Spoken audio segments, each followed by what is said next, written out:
Supernatural, इसका हिंदी में अनुवाद है अलौकिक। अध्याय 28। एक स्वर्गदूत कार्य अधिकार लेकर आता है। 1946। कई घंटों तक विलियम ब्रैनम अस्पताल के प्रतीक्षालय के फर्श पर ऊपर नीचे चक्कर काटते रहे, अपनी पत्नी के लिए प्रार्थना करते हुए। पास ही के प्रसूति कक्ष में मीटा अपने पहले बच्चे को जन्म देने के लिए प्रसव पीड़ाओं में थी। वह एक आसान जन्म नहीं था। अंत में जाकर डॉक्टर ने उनकी नवजात बच्ची को सिजेरियन ऑपरेशन से निकाला। तिथि थी मार्च 21, 1946, मीटा के 27वें जन्मदिन से 5 दिन पहले। बाद में उसी दिन डॉक्टर ने बिल को सलाह दी कि और बच्चे पैदा ना करे। यह अपनी व्यावसायिक सलाह स्वरूप कहकर मीटा का शरीर प्रसव पीड़ा का तनाव दूसरी बार बर्दाश्त नहीं कर सकेगा। बिल ने इस सलाह को दार्शनिक रीति से ग्रहण किया। वह लगभग 27 वर्ष के हो गए थे। बस कुछ वर्ष पहले वे सोचते थे कि उनका बेटा बिली बॉल ही वह संपूर्ण परिवार होगा जो उनके पास होगा। अब ना सिर्फ उनके पास संजोने को एक पत्नी थी, परंतु एक छोटी सी बच्ची भी थी। यदि खुदा ने यह नहीं ठहराया था कि यही उनके बच्चों की हद होगी, तो अब शिकायत करने की उनके पास जगह नहीं थी। मीटा और बिल ने अपनी नई बेटी का नाम रिबका रखा, हालांकि उसने उनके 2 कमरे के मकान को और भर दिया था। रिबका ने इस असुविधा की भरपाई बिल के दिनों में ताजगी की फुहार जोड़कर की थी, जो कि उसके बगैर निराशा और स्वयं पर शक करते रहने के अत्यधिक बोझ तले दब सा गया था। बिल के हतोत्साह की गहरी जड़ें थी।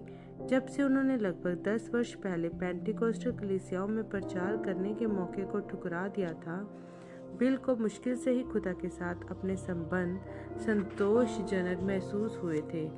चाहे जितना ही बिल ने प्रार्थनाएं की हो और अध्ययन किया हो, प्रचारा हो और गवाहियां दी हो, इन वर्षों में ऐसा प्रतीत होता था जैसे कि वह कहीं पहुंच ही नहीं पा रहे हों।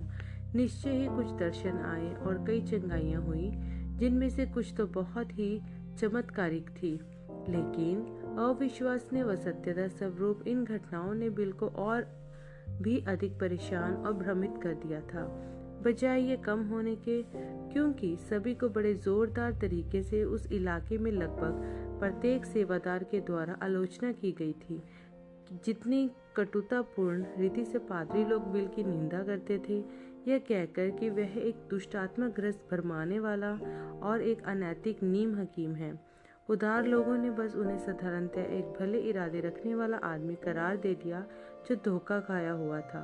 लेकिन यह सभी पादरी इस बात पर सहमत थे कि यह जो दर्शन बिल देखते हैं और वे आश्चर्यक्रम जो पीछे पीछे होते हैं, शैतानी शक्तियों की ओर से हैं। खुदा तो बस बड़ी ही साधारण रीति से इस प्रकार की चीजें करना समाप्त कर चुके हैं।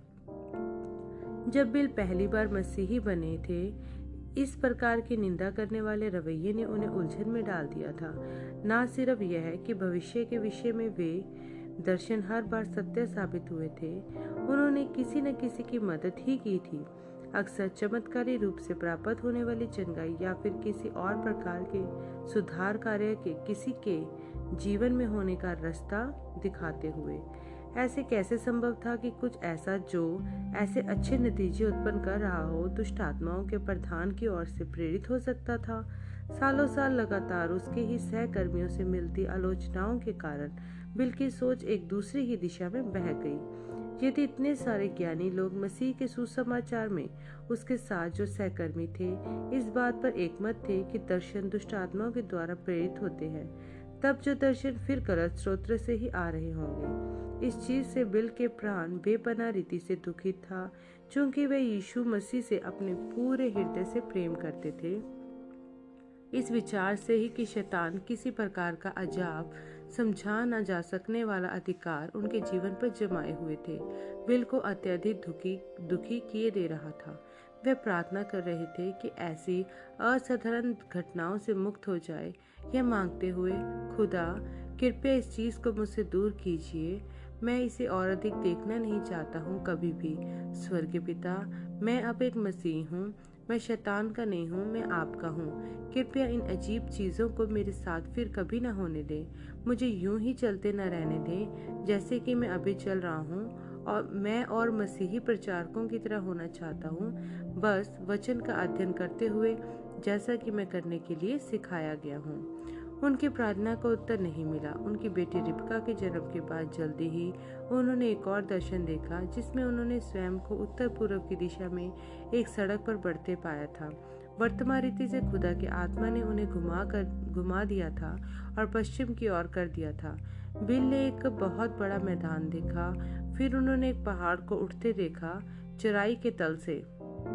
एक ऐसा पहाड़ जिसकी चोटी पर बुर्ज समान एक चर्च की मीनार थी। एक स्वर्गदूत पीछे और बिल की दाहिनी ओर खड़ा था। बिल दृष्टि के बाहर थे। स्वर्गदूत ने आज्ञा दी, उस पहाड़ की ओर जाओ। बिल ने आज्ञा मानी। जैसे जैसे वे करीब पहुंचे, उन्होंने पर्वत के आधार में एक दरवाजा लगा देखा, जो एक सुरंग में खुलता था, जो एक खदान में प्रवेश जैसा था। वे अंदर चले गए और उनकी मुलाकात एक सुंदर स्त्री से हुई, जो शादी के वस्त्रों में थी। उसका बड़ा सा गाउन था, जो कि निश्चित रूप से कभी हीम की नाई सफेद रहा होगा, अब दाग, धब्बेदार और मटमैला हो चुका था। स्त्री ने कहा, हेलो, मैं श्रीमान मेथोडिस्ट हूँ। क्या आप भाई बिली ब्रैनम हो?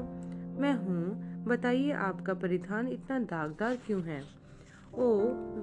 उसने कहा, एक हथेली उठाकर कलाई को गिराते हुए, अपनी बेपरवाही दर्शाते हुए कहा, मैं बहुत व्यस्त रही थी ना। यह सही बात है, बिल ने सहमति दी। तुम मेथोडिस्टों के पास इतनी सारी संस्थाएं और समुदाय हैं तुम्हारे चर्च में, तुम्हारे पास प्रभु के लिए ज्यादा समय ही नहीं रहा है। श्रीमती मेथोडिस्ट ने कहा, मुझे बताया गया था कि आप मेरे पास भेजे गए हैं। लगता है कि मुझे अपने पति को जगा देना चाहिए। वह बहुत तेजी से एक साथ वाली उपसुरंग में घुस गई और फिर वापस नहीं आई। अपनी बाईं ओर देखने पर बिल का ध्यान गया कड़क हो चुके ब्रेड के टुकड़ों की ओर, जिस पर चारों ओर सफेद मुर्गियां इकट्ठी थी। कुड़कुड़ करते पक्षी झटके से अपना सिर एक ओर झटकते, अपनी दावत को देखते हुए। कुछ एक ने उस ढेर में थोड़ी बहुत चोंच मारी, लेकिन अधिकतर हिस्सा उस रोटी का बिना खाए बचा पड़ा था। स्वर्गदूत ने पूछा, तुम उन्हें जानते हो? नहीं, बिल ने उत्तर दिया। यह तुम्हारा टैबरनेकल है और वे लोग अब जीवन की रोटी को और अधिक नहीं खाएंगे। मैं तुम्हें सुदूर पश्चिम में भेज रहा हूँ। पश्चिम की ओर बढ़ते हुए बिल पहाड़ से हट गए और एक विस्तृत रेगिस्तान में आ गए, जहाँ उन्होंने एक बहुत बड़ी संरचना देखी, जो एक तंबू या फिर एक गुब्बाकार कैथेड्रल जैसी थी। बिल खुली हुई ओर से अंदर गए और एक ऊंचे उठे हुए मंच पर चढ़ गए। अंत में एक बहुत बड़े पर्दे के सामने जाकर रुक गए। स्वर्गदूत ने आज्ञा दी, पर्दे को पीछे खींच दो। जब बिल ने लटकती हुई रस्सी को पकड़ा, वह पर्दा बगैर जोर लगाए एक ओर सरकता चला गया, जीवन की रोटी के विशालकाय ढेर का प्रकट करते हुए। स्वर्गदूत ने कहा, लोगों को यह खिला। बिल पलटकर देखते रहे, जबकि हर दिशा से सफेद वस्त्रों से ढके हुए लोगों की भीड़ हर दिशा से भागती हुई अंदर आने लगी, उस गुम्बदाकार भवन के तले इकट्ठे होने लगी, एक दूर तक फैले श्रोताओं को बनाकर। उसके बाद दर्शन धूमिल हो गया। इस दर्शन ने तो बिल को सामान्य से कहीं ज्यादा परेशान कर दिया। वे इतना अधिक प्रार्थना करते रहते थे हाल फिलहाल में, ताकि इन अनचाहे ध्यान भटकामों से छुटकारा पा जाए, और इसके बावजूद यहाँ एक और आ गया। क्यों खुदा शैतान को यह अनुमति दे रहे थे कि उन्हें इस प्रकार से पीड़ित करें? मामले को और खराब करने के लिए दर्शन बेहद आत्मिक जान पड़ता था, और फिर भी ढेर सारे सवालों को इनके पास छोड़ गया था। दिशा पश्चिम की ही क्यों थी? क्यों वह जीवन की रोटी का पहाड़ इतना विशाल था? वे सारे लोग कहाँ से आ गए थे? और अंततः वह उन सभी लोगों को जीवन की रोटी किस प्रकार खिला सकते थे? आखिरकार वह तो एक गरीब, अशिक्षित, छोटे शहर के प्रचारक मात्र ही तो थे। भला क्यों इतने सारे लोग उन्हें सुसमाचार का प्रचार करते हुए सुनने को आएंगे? फिर भी उस तारीख तक दर्शन कभी भी गलत साबित नहीं हुए थे। यह शायद सबसे ज्यादा उलझा देने वाला सवाल था जो बिल के मन में था। क्यों भला शैतान उन्हें ऐसे दर्शन देगा जो सत्य साबित होंगे? क्यों क्यों क्यों? यह सब कुछ बहुत भ्रमित करने वाला जान पड़ रहा था। मंगलवार 7 मई को दोपहर के समय बिल ने अपना लोक सेवा विभाग वाला ट्रक अपने घर 1922 पूर्वी 8वीं सड़क के सामने खड़ा किया। ब्रनम टैबरनिकल के सामने सड़क के पार रोजर गिब्स, जो उन्हीं की कलीसिया के सदस्य थे, गाड़ी ले आए और उन्हें के पीछे गाड़ी लगा दी। रोजर ने कहा, बिली, क्या आप मेडिसन तक मेरे साथ गाड़ी से चलेंगे आज दोपहर? माफ करना भाई रोजर, पर मैं नहीं जा सकता। मुझे आज दोपहर को हेनरीविल जाना है और हमारी वही ट्रांसमिशन लाइन पर गश्त करना है। आइए घर में थोड़ी देर बैठिए, पत्नी ने कुछ भोजन तैयार किया है। नहीं, भला हो कि मैं चला जाऊं। मैं अगले रविवार आपसे चर्च में मुलाकात करूंगा। ठीक है, रविवार को मिलते हैं। बिल ने अपनी आस्तीनें ऊपर मोड़ी और बाहर सामने के अहाते में छज्जे के नीचे हाथ धो लिए।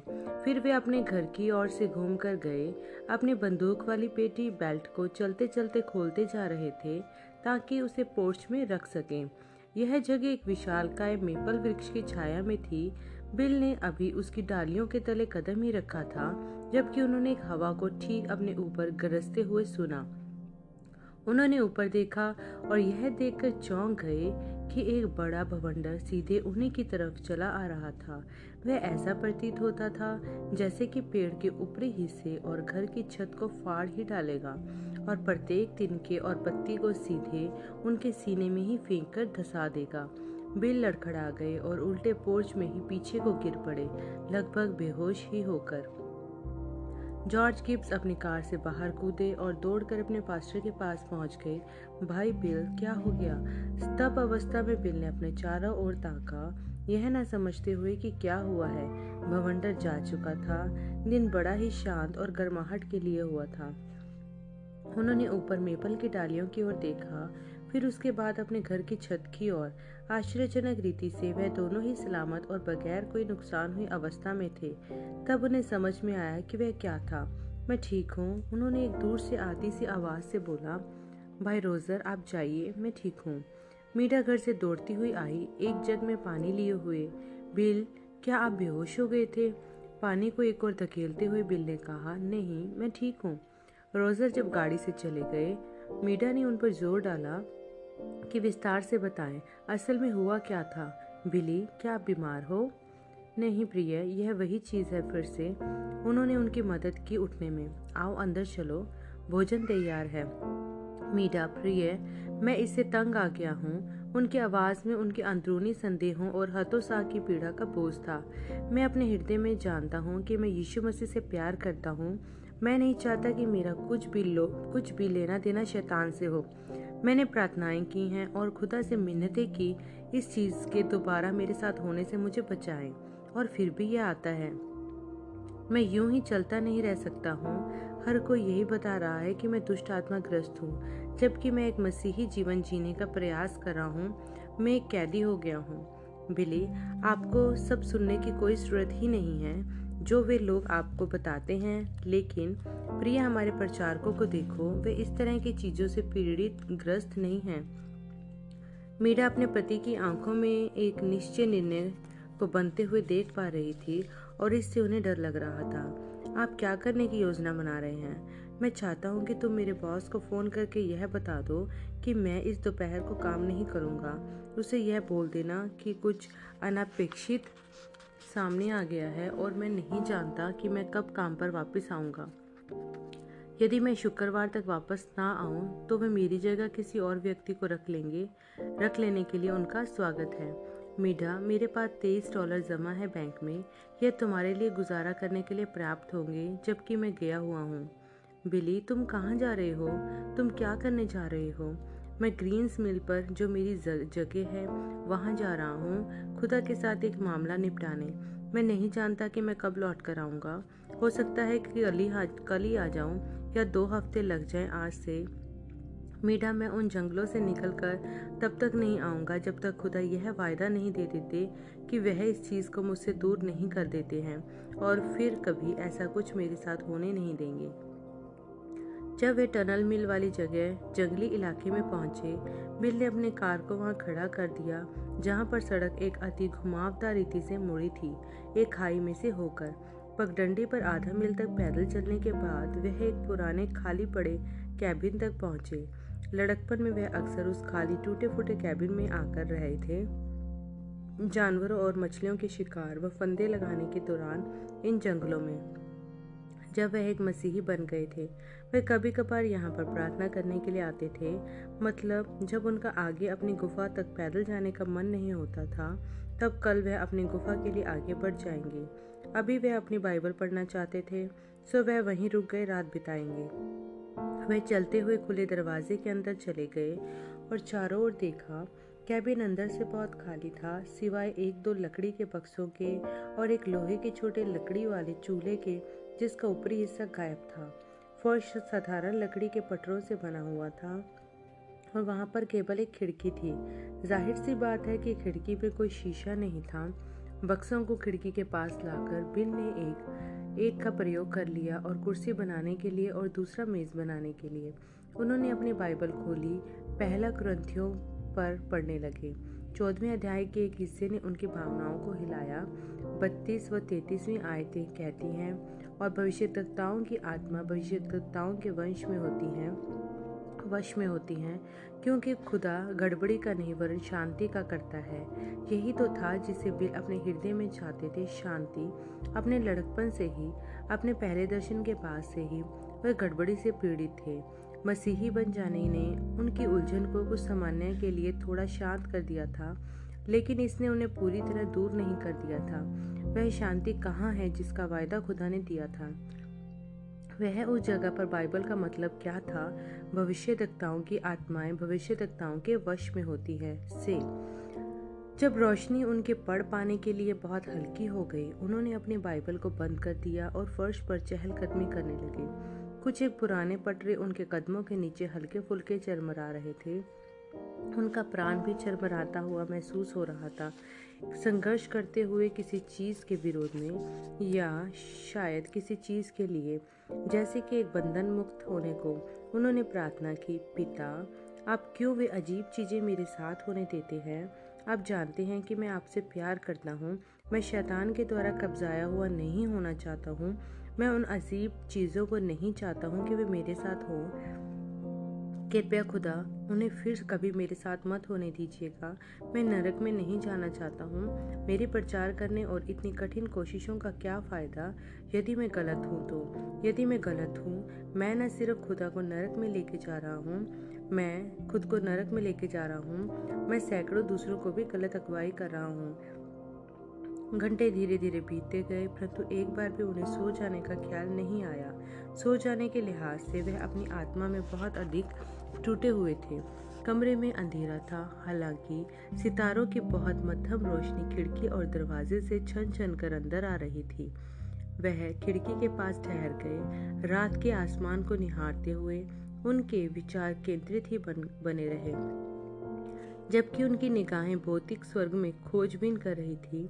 उनकी आत्मा उन आत्मिक आयामों में ढूंढ कर रही थी, समय के पार अंतः में ऐसे स्थान की खोज में जहां वे अपने बनाने वाले से मुलाकात कर सकें। कुछ देर के बाद वह वापस फर्श पर चहलकदमी करने लगे, खुदा से मिन्नत करते हुए कि उन्हें इस अजीब चीज से छुटकारा दे दे जो लगातार उनके साथ जबरदस्ती करती आ रही थी। कभी कभी वह जोर जोर से प्रार्थना करने लगते, कभी वह चुपचाप प्रार्थना करने लगते, और कभी वे बस अपनी व्याकुलता भरी हालत के विषय में सोचने ही लगते। मध्य रात्रि के बाद कई घंटे बीत जाने पर वह अपने पैरों को थोड़ा आराम देने के लिए एक बक्से पर बैठ गए। वे जोर जोर से प्रार्थना करने लगे, खुदावन, कृपया मुझे बचा लीजिए। आप मेरा हृदय जानते हैं। आप जानते हैं कि मैं आपसे प्यार करता हूँ। वे सारे पादरी वर्ग के लोग मुझे लगातार यही बता रहे हैं कि जो आत्मा मेरे चारों ओर मंडरा रही है वह शैतानी है। क्यों आप मेरे जीवन को इस प्रकार पीड़ित होने दे रही हैं? खुदा, मैं यही बना रहूंगा जब तक मर ही न जाऊं, यदि आप मुझसे मुलाकात नहीं करते और मेरा छुटकारा नहीं करते हैं। मेरे इस कैद खाने से आप मुझे उस चीज से मुक्ति क्यों प्रदान नहीं कर देते हैं, ताकि मैं भी बाकी प्रचारकों की तरह हो सकूं। अचानक उन्हें एक अजीब सा दबाव महसूस होने लगा, जो कि अचूक रीति से वास्तविक था, फिर भी अस्वाभाविक था, जैसे कोई अदृश्य बल कैबिन के अंदर आ गया हो। बिल को अपनी गर्दन के पीछे की खाल पर गुदगुदी सी महसूस होने लगी। शायद प्रभु यीशु उन्हें उनका उत्तर प्रदान करने जा रहे हैं। चुपचाप वे अंधेरे में बैठे रहे, सुनते हुए खुदा के उनसे किसी पहचाने जा सकने वाले तरीके से बात करना शुरू करने के इंतजार में। जबकि वे इंतजार कर रहे थे, उन्हें एक नया विचार आ टकराया। क्या हो यदि वे सारे प्रचारक गलत हों? बिल ने ऐसी संभावना के बारे में पहले कभी नहीं सोचा था। फिर भी यदि वे हो तो क्या होगा? क्या हो यदि वे सभी हों? क्या हो यदि खुदा शैतान नहीं उन सभी विचित्र अनुभवों के पीछे हो जो उनके साथ साथ चलते रहे हैं? यदि यह मामला था तो फिर कैसे इस तरह के शैतान ग्रसित लोग जैसे कि भावी बताने वाले खगोल शास्त्री और मध्यम लोग उनके जीवन में एक वरदान को पहचान पा रहे थे और फिर भी मसीही प्रचारक उसके विषय में कुछ नहीं जानते थे। जैसे ही उन्होंने इस सवाल को शब्दों में ढाला, उत्तर उनके पास एक उल्का पिंड के वेग बल से आ टकराया। जब यीशु पैदा हुए थे, केवल पूर्व के बुद्धिमान पुरुषों ने उनके सितारे को देखा था। पश्चिमी आकाश में और उसके पीछे पीछे बैतलहम तक जा पहुंचे थे। मत्ती 2:1-11। फिलिस्तीन में एक भी पवित्र जन उस सितारे को नहीं देख पाया था या फिर देखा भी था और उस चिन्ह स्वरूप नहीं समझ पाए थे कि जिसे वह प्रदर्शित करता है। क्या वह वही सितारा हो सकता था जो 1933 में ओहियो नदी पर प्रकट हुआ था, जबकि वह अपनी पहली पेटारी सभाओं के बाद लोगों को बपतिस्मा दे रहे थे? वह उस दिन को कितनी स्पष्ट रीति से याद कर सकते थे। शीशे जैसे सतह वाला पानी, नीला बिना बादल का आसमान, सिर के ऊपर वह चक्र स्वरूप घूमता हुआ आग का गोला और वह आवाज जिसने कहा था, जैसे यूहन्ना बपतिस्मा देने वाला यीशु मसीह की पहली आमद का पेशरो होने के लिए भेजा गया था, उसी तरह तुम भी एक संदेश के साथ भेजे गए हो ताकि उसकी दूसरी आमद के पेशरो हो। वो बिल ने याद किया कि किस तरह व्यापारियों के एक झुंड उनके पास आया था उसी दिन दोपहर बाद और उसने पूछा था कि उसका क्या मतलब था।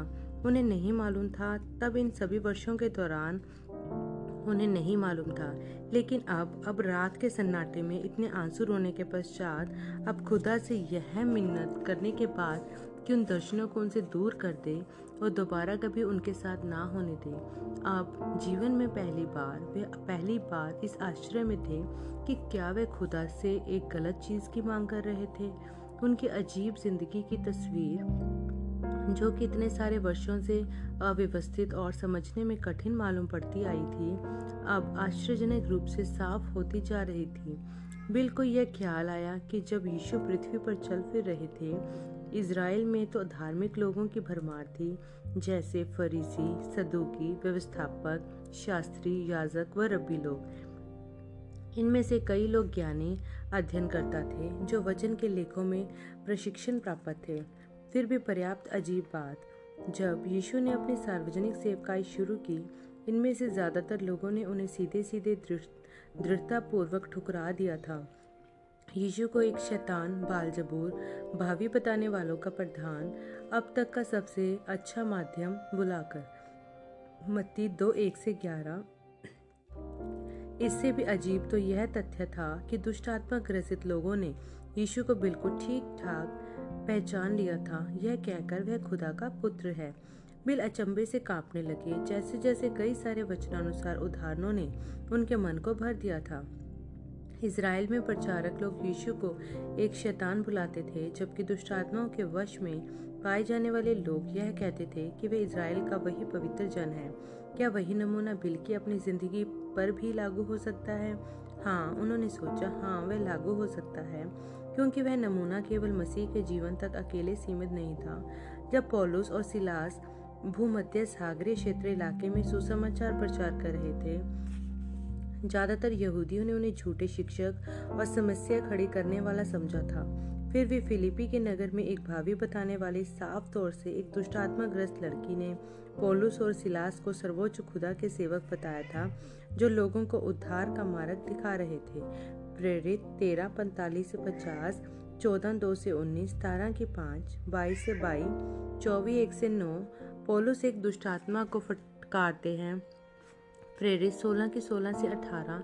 तब फिर बिल को याद आया कि यीशु और पौलुस दोनों ने दुष्ट आत्माओं के साथ कैसे व्यवहार किया था, उन्हें फटकारा और जिनमें घुसी हुई थी वहां से निकलने की आज्ञा दी। जो उन्होंने किया, ना यीशु और ना ही पौलुस को शैतानों से सहायता चाहिए थी, लेकिन यह बड़ी दिलचस्प बात थी कि दुष्ट आत्माग्रस्त लोग उस आत्मिक आयाम में देखने पर खुदा के सच्चे आत्मा को पहचान लेते थे जब वे उसे किसी व्यक्ति पर देखें। हो सकता है इस सारे समय में बहकावे में था। बिल ने सोचा, लगता है कि मुझे इसको अपनाना चाहिए था बजाय इससे लड़ते रहने के। उन्होंने ऊंची आवाज से प्रार्थना की, खुदा, यदि मैं गलती पर रहा हूँ और किसी चीज को ठुकराया है जो आपकी ओर से है क्योंकि मैं उसे समझ नहीं पाया, यदि मैं गलत था तो कृपया मुझे माफ कर दीजिए। जब उन्होंने यह प्रार्थना समाप्त की तब उन्हें ज्योति की एक चमक को अंधेरे को काटते हुए दिखी। इसने उन्हें चौंका दिया। उन्होंने सिर झुका रखा था, सो उन्होंने इस रोशनी की टिमटिमाहट को फर्श के पटरे पर देखा। उन्होंने फौरन अपना सिर उठाया, यह देखने के लिए कि वह किसने किया था। यह सोचकर कि कोई टॉर्च लिए हुए पगडंडी से आ रहा होगा, लेकिन वह रोशनी बाहर से नहीं आ रही थी, वह तो कमरे में ही थी। हवा में लटका हुआ छोटा सा ज्योति बिंदु जो ऊर्जा से दमक रहा था, आकार में बढ़ता जा रहा था और चमक में भी। जब तक वह चक्रवात स्वरूप घूमता, सीटी किसी आवाज निकालता, लपट कर गोला बन गया जिसने कैबिन के अंदर उजाला कर दिया था। बिल ने आंखें मिचकाली और अपने सामने हाथों को उठा, अपनी आंखों को उसकी चकाचौंध से बचाया। फिर उन्हें पदचापों का कोमल स्वर सुनाई दिया, क्लब क्लब क्लब। लकड़ी के फर्श पर उस सुनहरी लपट के ठीक नीचे बिल को झलक मिली सफेद पोशाक के नीचे एक नंगे पैर की। उसके बाद उस रोशनी में से एक पुरुष बाहर चलकर आ गया। वह ऐसा पुरुष था जैसा बिल ने पहले कभी नहीं देखा था। वह विशाल था, कम से कम 6 फुट ऊंचा, और उसका भार कम से कम 200 पाउंड रहा होगा। उसकी मांसपेशियों वाली बाहें एक दूसरे में लिपटी हुई थी सीने के सामने, और उसके काले बाल कंधों तक गिर रहे थे। वह 30 वर्ष के लगभग उम्र का प्रतीत होता था। उसका बिना दाढ़ी मूंछ के चेहरे का रंग गहरा था, लगभग जैतूनी रूप का रंग था। और क्या आंखें थी! वह काली, अंदर तक भेदती आंखें उनके प्राणों के अंदर तक देखती मालूम पड़ती थी। जैसे ही वह व्यक्ति बिल के दाहिनी ओर से उनके पास आया, वह सुनहरी ज्योति धूमल पड़ गई और छत तक ऊपर चली गई। आने वाले व्यक्ति के सिर के ऊपर स्थित एक ज्योतिपुंज स्वरूप। बिल बस वहीं बैठे रहे, डर से स्तंभित।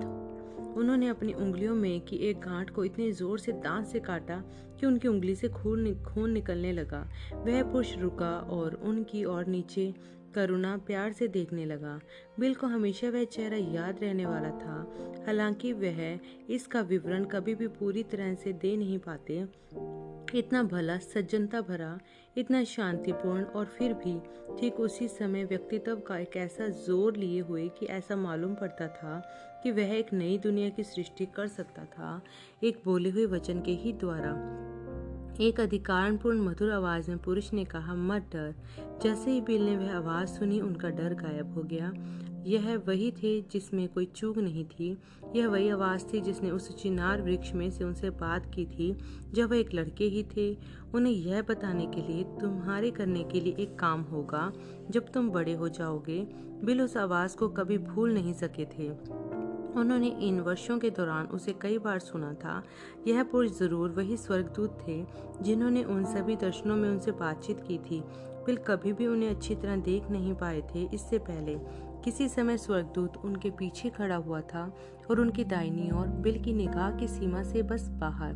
बाकी जगहों में जो स्वर्गदूत ने उन्हें स्वयं को दर्शन में दिखाया, वह हमेशा ही धुंधला सा रहा, जिसके कारण कभी भी बिल उनके नाक नक्शा को साफ रीति से देख न सके थे। लेकिन अब बिल ने उन्हें साफ साफ देखा। यह कोई दर्शन नहीं था। यह पुरुष बिल के चेतनाओं से इतना साफ तौर से टकराया था जैसे कि उनकी उंगली पर दांतों के निशान। स्वर्गदूत ने जारी रखा, मैं सर्वशक्तिमान खुदा की उपस्थिति में से भेजा गया हूँ ताकि तुम्हें बताऊं कि तुम्हारी अजीब पैदाइश और गलत समझी गई जिंदगी इस बात को इंगित करती रही है कि तुम्हें संसार के लोगों के लिए दिव्य चंगाई का एक वरदान ले जाना है। यदि तुम सत्यनिष्ठ बने रहो, जब तुम प्रार्थना करो और लोगों से खुद पर विश्वास करवा सको, तो कुछ भी तुम्हारी प्रार्थना के आगे ठहर नहीं सकेगा, कैंसर तक नहीं। तुम पृथ्वी के कई हिस्सों में जाओगे और राजाओं और शासकों और अधिपतियों के लिए प्रार्थना करोगे। तुम संसार भर में भीड़ों की भीड़ को प्रचार करोगे और हजारों तुम्हारे पास सम्मति लेने आएंगे। तुम्हें उनको बताना होगा कि उनके विचार स्वर्ग में उनके शब्दों में कहीं ऊंची आवाज में बोलते हैं। बिल ने स्वर्गदूत का संदेश उतनी ही साफ रीति से सुना जैसे कि वह अपने बॉस की सुन रहे हों। उनके रोज काम बताते हुए लोक सेवा इंडियाना में, पर वे यह कल्पना भी नहीं कर पा रहे थे कि वे उतना कार्याधिकार कैसे पूरा कर पाएंगे। श्रीमान, मैं एक गरीब आदमी हूँ और मैं गरीब लोगों के बीच में रहता हूँ। मैं दुनिया भर में कैसे जा सकता हूँ? किस तरह भला मैं अपनी बात समझा पाऊंगा? मेरे पास तो ग्रामर स्कूल तक की शिक्षा है। इसके लिए तो शायद ऐसा व्यक्ति चाहिए जिसके पास लोगों के सामने बोलने के लिए पर्याप्त शिक्षा हो। वे मेरी नहीं सुनेंगे। स्वर्गदूत का चेहरा सख्त हो गया। जिस तरह से मूसा नबी को 2 चिन्ह दिए गए थे यह साबित करने के लिए कि वह खुदा की ओर से भेजा गया है, उसी तरह तुम्हें भी 2 चिन्ह दिए जाएंगे। निर्गमन 4:1-8। पहला, जब तुम किसी व्यक्ति का हाथ अपने बाएं हाथ में लोगे, तुम किसी भी जीवाणु के कारण होने वाली बीमारी के होने का पता लगा लोगे उन कंपनों के द्वारा जो तुम्हारे बाएं हाथ में प्रकट होंगी। तब फिर तुम्हें उस व्यक्ति के लिए प्रार्थना करनी होगी। यदि तुम्हारा हाथ सामान्य स्थिति में वापस लौट आए, तब तुम उस व्यक्ति को चंगा घोषित कर सकते हो। यदि वह नहीं आता, बस एक आशीष मांगकर उन्हें बढ़ जाना। खुदा के अभिषेक के तले अपने विचारों को सोचने की कोशिश मत करना। क्या बोलना है यह तुम्हें दिया जाएगा। लेकिन वे यदि फिर भी मेरा यकीन ना करें तो, बिल ने पूछा, दूसरा चिन्ह पहले वाले से बड़ा होगा। यदि तुम नर्म और सत्यनिष्ठ बने रहो तो ऐसा होगा कि तुम दर्शन के माध्यम से बता सकोगे उनके हृदय तक की गुप्त बातों को। तब फिर लोगों को तुम पर विश्वास करना ही पड़ेगा। यह सुसमाचार को सामर्थ्य के साथ शुरू कर देगा जो कि मसीह की दूसरी आमद को ले आएगा। उन शब्दों ने महीनों से दुखती खुली जख्म सी नब्ज पर चोट कर दी थी। नहीं, वर्षों तक का शक हतोत्साहित करने वाली चीज। उनकी मनोवेदना कष्ट तीव्र हो उठी, सीने में धड़कता हुआ सा दर्दनाक। श्रीमान, यही तो वजह है जो मैं आज रात को यहाँ पर प्रार्थना कर रहा हूँ। मुझे पादरी वर्ग के लोगों के द्वारा बताया गया है कि वे दर्शन किसी न किसी दुष्टात्मा के द्वारा लाए जाते हैं। क्या तुम नहीं समझते? स्वर्गदूत ने कहा, ऐसा ही हमारे प्रभु यीशु मसीह के दिनों में भी हुआ था। बिल की अवधारणा आत्मिक संसार के विषय में इतनी तेजी से बदल रही थी कि उन्हें अपना संतुलन बनाए रखने में कठिनाई हो रही थी। अच्छा, तब फिर वे किस प्रकार की आत्मा होगी जो मुझे उन दर्शनों को देती है? यह खुदा का पवित्र आत्मा है। तब वे दर्शन तुम्हारे जीवन में कई गुना और बढ़ जाएंगे। इन शब्दों के सुनने ने बिल की अवधारणा को हमेशा के लिए बदल दिया। वे दूसरे आदमियों के मतानुसार बहुत ज्यादा समय तक उछाल लिए जा चुके थे। तब उन्हें इस बात का एहसास हुआ कि एक व्यक्ति का यीशु मसीह के साथ चलना वाकई में किसी हद तक व्यक्तिगत हो सकता है। स्वर्गदूत हाथों में हाथ बांधे ही हुए थे और उनका चेहरा भावना शून्य। उन्होंने बिल को निर्देशित किया, किंग जेम्स इंग्लिश बाइबल का इस्तेमाल करते हुए, जब जब बाइबल का हवाला देने की जरूरत पड़े, यह जानकर कि बिल उसे पवित्र वचन स्वरूप पहचान जाएंगे। स्वर्गदूत ने कहा, यीशु मसीह के जीवन पर ध्यान दो। जब नतनएल पहली बार उनकी उपस्थिति में आया था, यीशु ने कहा था, देखो, एक वास्तविक इस्राएली जिसमें कोई पाप नहीं, कोई गलती नहीं। नतनएल ने पूछा, आप मुझे कब से जानते हैं? जिसका हमारे प्रभु ने उत्तर दिया, इससे पहले कि फिलिप्पुस ने तुझे बुलाया, जब तो अंजीर के पेड़ के तले था, मैंने तुझे देखा। यूहन्ना 1:43-51। हमारे प्रभु ने नतनएल को देखा कैसे था? उन्होंने उसको दर्शन में देखा था। याद है कैसे खुदा के पुत्र ने उद्घोषित किया था, पुत्र अपने आप से कुछ भी नहीं कर सकता, परंतु जो कुछ वह पिता को करते हुए देखता है, क्योंकि जो कुछ वह करता है वही पुत्र भी उसी रीति से करेगा। यूहन्ना 5:19। क्या तुमने कभी सोचा कि इसका क्या मतलब है?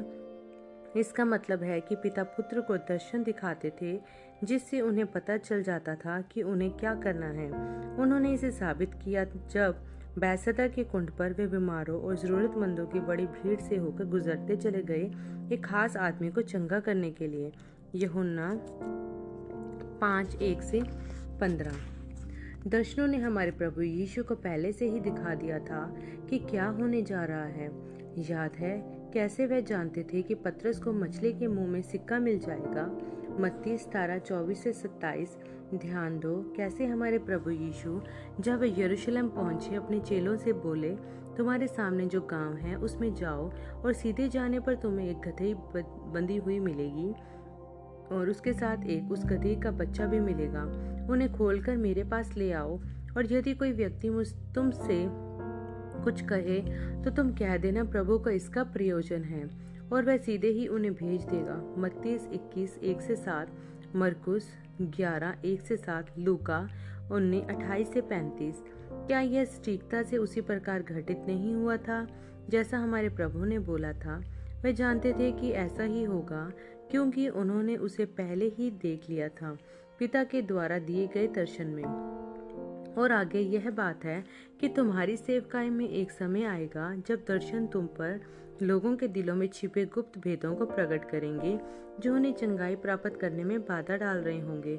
ध्यान करो, सामरिया में कुएं पर आई स्त्री को यीशु ने उससे तब तक बातचीत की जब तक कि उसकी आत्मा से उन्होंने संपर्क नहीं साध लिया। तब फिर दर्शन के द्वारा उन्होंने देख लिया कि उसकी समस्या है कहाँ पर। उन्होंने कहा, जाकर अपने पति को यहाँ बुला ले आओ। जब स्त्री ने यह उत्तर दिया, मेरे पास कोई पति नहीं है, यीशु ने उत्तर दिया, तूने सही कहा कि तेरे पास कोई पति नहीं है, क्योंकि तू 5 पति कर चुकी है और जिसके साथ अभी रह रही है वह भी तेरा पति नहीं है। इस बात ने स्त्री को चौंका दिया और वह उत्तेजित होकर बोली, श्रीमान, मुझे लगता है कि आप एक नबी हैं। यूहन्ना 4:6-19। ऐसा ही तुम्हारी सेवकाई में भी होगा यदि तुम सत्यनिष्ठ बने रहो। यहाँ पर स्वर्गदूत थोड़ा सा रुके, जिससे बिल को यह मौका मिल गया कि अपने संदेह को फिर दोहराएं। श्रीमान, मैं नहीं जानता कि यह सब कुछ मेरे जीवन में कैसे होगा। मैं तो गरीब और अशिक्षित स्वर्गदूत के बीच में ही बोला, यह कभी मत भूलो कि यीशु मसीह कल, आज और युगन युग एक समान है, जैसा कि वचन के लेखों ने उद्घोषित किया है। इब्रानियों 13:8। यह तुम नहीं होंगे जो इनमें से कुछ भी कर पाएंगे, यह प्रभु यीशु मसीह होंगे। याद करो कि यीशु ने अपने चेले पीछे चलने वालों से वायदा किया था, जो मुझ पर विश्वास करता है तो जो काम मैं करता हूँ वह भी करेगा और इनसे भी बड़े बड़े काम करेगा, क्योंकि मैं पिता के पास जाता हूँ। थोड़ी देर और रह गई है और संसार मुझे नहीं देखेगा, पर तुम मुझे देखोगे, क्योंकि मैं जीवित हूँ। तुम भी जीवित रहोगे। उस दिन तुम जानोगे कि मैं अपने पिता में हूँ और तुम मुझ में और मैं तुम में। यूहन्ना 14:12-19-20। इससे ज्यादा बिल और क्या बोल सकते थे। उनके ठीक सामने खुदा के पास से आया एक संदेशवाहक खड़ा था, एक जबरदस्त कार्याधिकार के साथ कि वह विलियम ब्रैनम इस बात के लिए ठहराए गए हैं कि दिव्य चंगाई के एक वरदान को लेकर संसार के लोगों तक जाएं। यह लगभग पूरी तरह से असंभव प्रतीत होता था। वे बड़े ही अभिभूत महसूस कर रहे थे, और फिर भी उनके हृदय की गहराई में कुछ था जो वचन के इन सभी लेखों के विचार से हिला हुआ था, जिन्हें स्वर्गदूत ने इतनी निपुणता के साथ प्रयोग किया था। वचन के वह लेख जिनके द्वारा बिल की विलक्षण जिंदगी को कुछ मायने दे दिए गए थे, वे फिर भी एक झिझक रहे थे। मैं तुम्हारे साथ रहूंगा, स्वर्गदूत ने कहा। इसने बिल के निर्णय को जकड़ लिया। मैं जाऊंगा। स्वर्गदूत मुस्कुराया नहीं, उसने बस एक बार हाँ में सिर हिलाया और कहा, जब कभी तुम्हें ऐसी अनुभूति हो जैसे कि मेरी उपस्थिति में अभी हो रही है, तो समझ जाओगे कि मैं पास ही खड़ा हूँ। स्वर्गदूत के सिर के ऊपर स्थित ज्योतिपुंज फैलने लगा, चिटचिटाते हुए सीटी की सी आवाज निकालते हुए, जबकि वह चक्रवात स्वरूप घूम रहा था, आग की लपटें मारते हुए। स्वर्गदूत उस फैलती हुई रोशनी के मध्य में लुप्त होता सा चला गया। फिर आग का सतून छत से होकर गायब हो गया और चला गया। तुरंत ही कमरा अंधेरा और शांत हो गया। बिल को अपने ही मानसिक संतुलन पर सवाल करने का कारण देते हुए, क्या उन्होंने वास्तव में अभी एक स्वर्गदूत से बातचीत की थी, या फिर वह एक वास्तविक सा दिखने वाला सपना था? दांतों तले एक उंगली रखकर उन्होंने स्वयं को पर्याप्त जोर से काटा कि साबित करे कि वे स्वप्न नहीं देख रहे थे, वे जाग रहे थे, बिल्कुल बढ़िया रीति से। इसका मतलब वह स्वर्गदूत जिसे उन्होंने अभी हाल में देखा था, वे उतना ही असली था जैसे उनकी उंगली में पीड़ा का संपतन था। नहीं, वह उसमें से किसी चीज पर संदेह नहीं करेंगे जो स्वर्गदूत ने कहा है। बिल फर्श पर घुटनों के बल झुक गए, अपने हाथों को जोड़ा और बोले, स्वर्गीय पिता, अपने स्वर्गदूत को मुझे सब चीजें समझाने के लिए भेजने हेतु आपका धन्यवाद हो। यह बहुत ही जबरदस्त मालूम पड़ता है कि यह सब कुछ मेरे साथ होने वाला है, कि मैं संसार भर में भीड़ की भीड़ों को प्रचार करूंगा और राजाओं और हाकिमों इत्यादि के लिए प्रार्थना करूंगा। मैं तो बहुत गरीब हूँ, भला कैसे मैं यह सब करने के पैसे जुटा पाऊंगा। मैं यह जानता हूँ कि आपने अपने से तो मैं नहीं कर सकता, पर मैं यह भी जानता हूँ कि आप कुछ भी कर सकते हैं। प्रभु, मैं जाऊंगा और मैं आपसे वायदा करता हूँ कि मैं कार्य क्षेत्र में तब तक डटा रहूंगा जब तक मेरी जरूरत पूरी करते रहेंगे, ताकि मुझे कभी पैसे के लिए भीख न मांगना पड़े। उस बुधवार की सुबह मई 8, 1946 विलियम ब्रैनम जब घर लौटे तो एक नए व्यक्ति थे।